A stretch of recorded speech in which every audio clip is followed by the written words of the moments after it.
November 15th, 2022. Donald Trump announced his candidacy for the 2024 presidential election and set up a fundraising account. And a few months later, the House Select Committee investigating the January 6, 2021 attack on the Capitol issued a damning report that laid the blame for much of the violence that day squarely at Trump's feet. The cause of January 6th was one man, Donald Trump. None of the events of January 6th would have happened without him, it said. March 30th, 2023.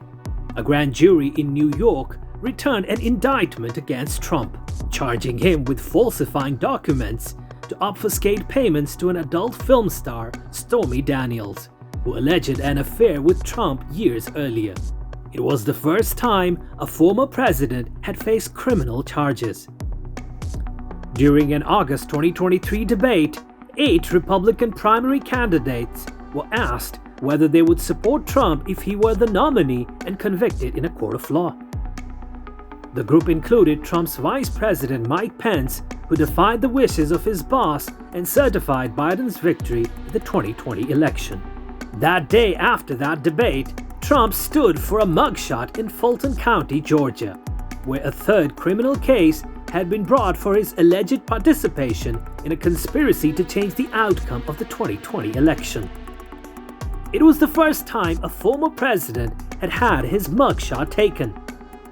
In a civil case, another New York jury found Trump liable for sexually assaulting the writer E. Jean Carroll. And in May 2024, the New York jury on his hush money case convicted him on several charges of falsifying business records. It was another first for the former president, the first time a former commander-in-chief had been convicted of a crime. 2 days before the 2024 Republican presidential candidate final nomination, a sniper's bullet grazed the former president's ear as he was giving a speech in Butler, Pennsylvania. Former President Donald Trump is safe and a 20-year-old shooter is dead. But despite felony conviction, Donald Trump, the first former president to be convicted in a criminal. Another indictment. It seems that they're stacking up on him. Donald Trump found guilty on all 34 counts. Attempts on his life, shot in the ear, and then stands up and goes full John Bender at the end of Breakfast Club. And rhetoric that would have surely sunk any other political campaign, he has completed the ultimate comeback. Welcome to our channel, and today we'll be talking about different factors that made Donald Trump's history comeback possible. But before we get down to business, why don't you just hit that subscribe button? It'll help us a lot. Chapter 1: Inflation. This year's election was largely driven by economic concerns, particularly inflation. Voters consistently ranked the economy as the top issue in pre-election polls, and Trump, who historically appeals to voters prioritizing the economy, capitalized on this sentiment. While Trump highlighted positive economic indicators like GDP growth and low unemployment, many voters felt the opposite based on their personal experiences. His campaign, launched well before Harris entered the race, focused relentlessly on economic issues and tapped into widespread economic anxiety. Had to use every tool and authority at their disposal to defeat inflation. Trump's promises of job growth, inflation control, and tax cuts resonated with voters. He positioned himself as the candidate who could tackle inflation, a pressing issue in the US. His appeal was further strengthened by his promises to address rising costs of living from groceries to gas. Exit polls confirmed the importance of the economy, with a third of voters citing it as the most important issue alongside democracy. Abortion and immigration followed at lower percentages. Chapter 2: A Clear Vision. Trump was crystal clear about the things he'd be running his campaign on. Economy is his forte, but what else? Deportation. Day one, I will launch the largest deportation program in American history. Powerful, beautiful southern border wall. Trump maintained his unwavering focus on immigration and border security as central themes throughout his campaign for the White House.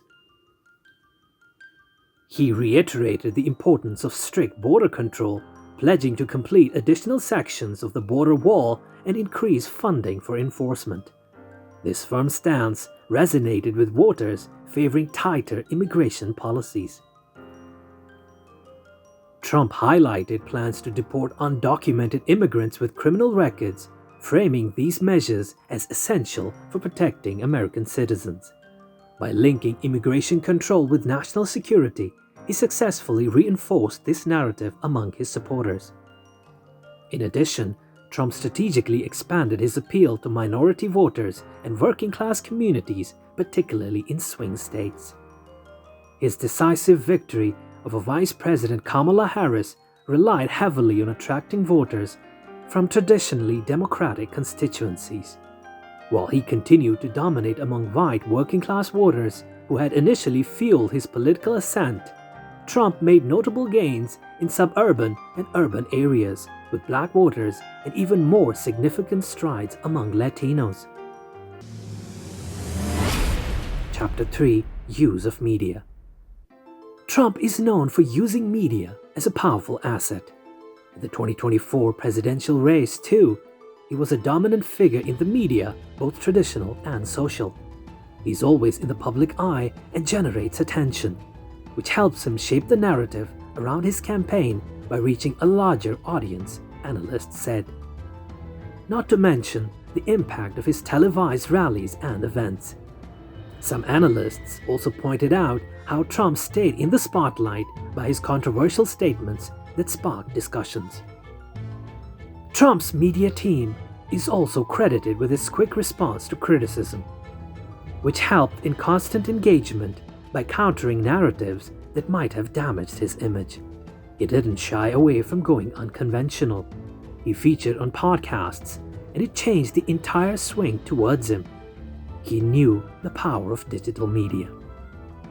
Entrepreneur Patrick Bet-David, on his podcast with Trump, congratulated him on killing the mainstream media. Kill mainstream media, if you think about it. I did. And that could be a crime for those guys. I'm very proud of it. Trump focused his campaign media strategy on podcasters and social media influencers. It was a bold move that paid off, at least in terms of reach. His 3-hour appearance on Joe Rogan's far-reaching podcast garnered 40 million views in YouTube inside a week. When UFC President Dana White made a speech at Trump's victory party, he closed on a note of gratitude. Boys, Aiden Ross, and last but not least, the mighty and powerful Joe Rogan. White was right to thank his coterie of content creators. Trump had recently appeared alongside all of them, delivering an unfiltered dose of his worldview to their massive, largely male audiences. The message appears to have landed. While it will take much more time and data to truly understand how the US arrived at this electoral outcome, what seems undeniable already is that podcasts played a substantial role in bringing it about. By the time Trump stopped by Rogan's studio in late October, however, the visit was practically inevitable. It was the final killer pellet in a shotgun blast of media hits across the corridor of Gen Z courting. Trump's team homed in on these shows because they reached the vast audiences of younger men the candidate hoped to capture. Meanwhile, the podcasters were more than receptive to the offer, with the Nelk Boys helping launch the $20 million Send the Vote PAC to assist Trump with winning. This marriage between candidate and medium, at a time when America's trust in traditional media had fallen to a historic low, has led many observers to label 2024's presidential contest the podcast election. Chapter 4: Elon Musk. Not so long ago, there was no love lost between the pair. In 2022, Trump called Musk a bullshit artist for allegedly lying about supporting him in the 2016 election. Musk responded on then Twitter saying it was time for Trump to hang up his hat and sail into the sunset. Fast forward 2 years, and the tech tycoon was side by side with Trump at a rally in Butler, Pennsylvania, wearing a black MAGA hat. When Donald Trump declared his magnificent victory as the results of the United States presidential election trickled in, he reserved special praise for one man who has helped to catapult him back into the nation's top job. I tell you, we have a new star. A star is born, Elon.